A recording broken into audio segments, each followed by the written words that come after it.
Hello friends, welcome to শাশুড়ি বৌমা হেসেল। দেখো আজ আমার হেসেলে কী এসে উপস্থিত হয়েছে, পমফ্রেট মাছ। চলো তাইলে দেখতে থাকো তোমরা। দেখো এখানে আমি 4 পিস পমফ্রেট মাছ নিয়ে নিয়েছি এবং মাছগুলোকে ভালো করে ধুয়ে নিয়েছি। ধুয়ে দেখো মাছগুলোর গায়ে আমি চিড়ে দিয়েছি যাতে নুন হলুদ এবং সব মশলাগুলো ভালো করে ঢুকে যায়। এরপর মাছগুলোর মধ্যে আমি পাতিলেবু মাখিয়ে নিচ্ছি। 2 পিঠেই পাতিলেবু ভালো করে মাখিয়ে নেব।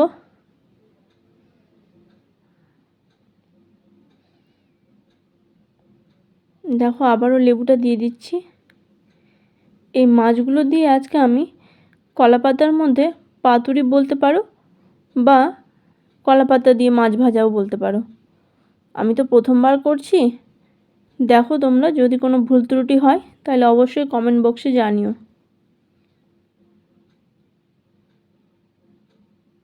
দেখো মাখানো হয়ে গেছে।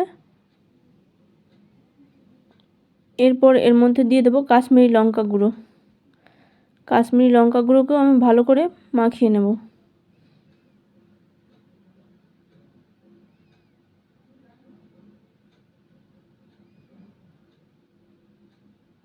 দেখো এই পিঠটার মধ্যেও লঙ্কা গুঁড়ো দিয়ে দেবো।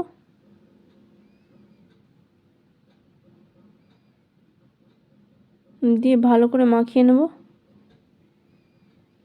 নিয়ে ওদিকে আমি কিছু মশলা বেটে রেখেছি, সেই মশলাগুলো এর মধ্যে দেব আর দেব সামান্য নুন হলুদও। সব কিছু একসাথে মেখে নেব।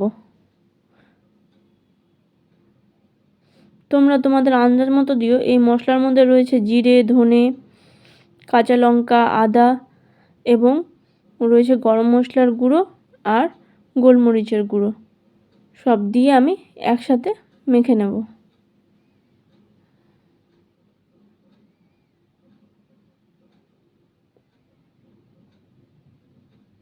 দেখো মাছগুলোর মধ্যে মাখিয়ে দিচ্ছি।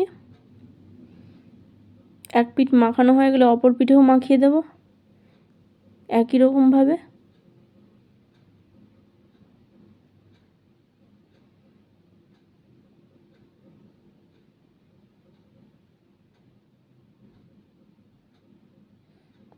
দেখো মাখানো হয়ে গেছে। এরপর নিয়ে নেব কলাপাতা।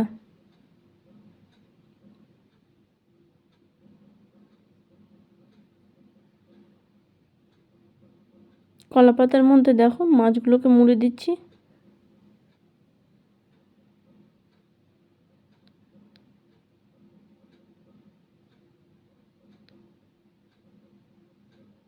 মোড়ানো হয়ে গেলে এর মধ্যে সুতো দিয়ে বেঁধে দেব।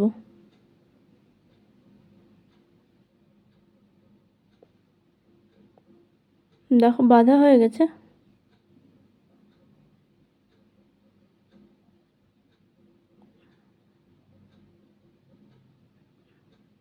এইভাবে তোমরাও বেঁধে নিও।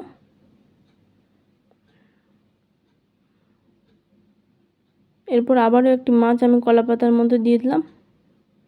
দিয়ে ভালো করে কলাপাতাটাকে মুড়ে নেব।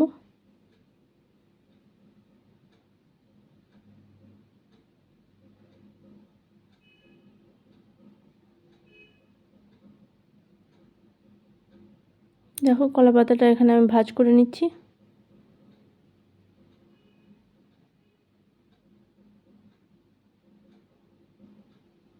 নিয়ে একই রকমভাবে সুতোটা পেঁচিয়ে নেব।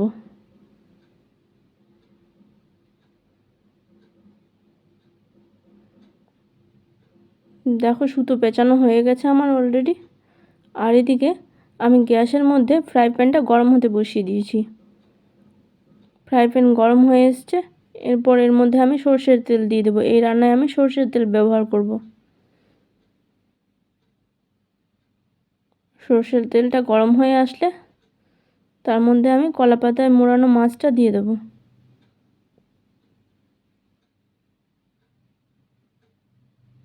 দেখো মাছটা ছেড়ে দিলাম।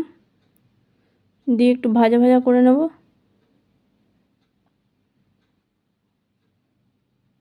দেখো ফ্লেমটা কিন্তু লো রেখেছি। এরপর অপর পিঠ উল্টে দিলাম। দিয়ে ভালো করে ভেজে নেব।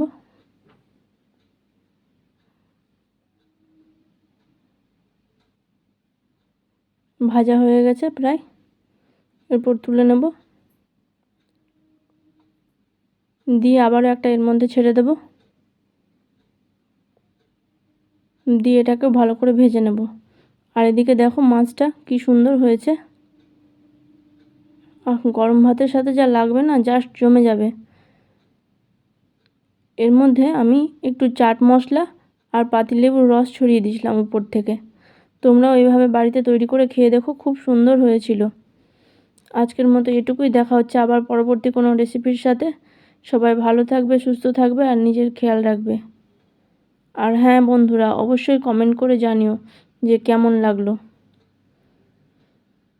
আজকের আমার এই রেসিপিটা যদি তোমরা ইউটিউব থেকে দেখো তাহলে চ্যানেলটি সাবস্ক্রাইব করে দেওয়ার অনুরোধ রইল। আর যদি ফেসবুক থেকে দেখো তাহলে লাইক, কমেন্ট আর শেয়ার করে দেওয়ার অনুরোধ রইল। আজকের মতো এটুকুই, দেখা হচ্ছে আবার পরবর্তী কোনো রেসিপির সাথে। টাটা।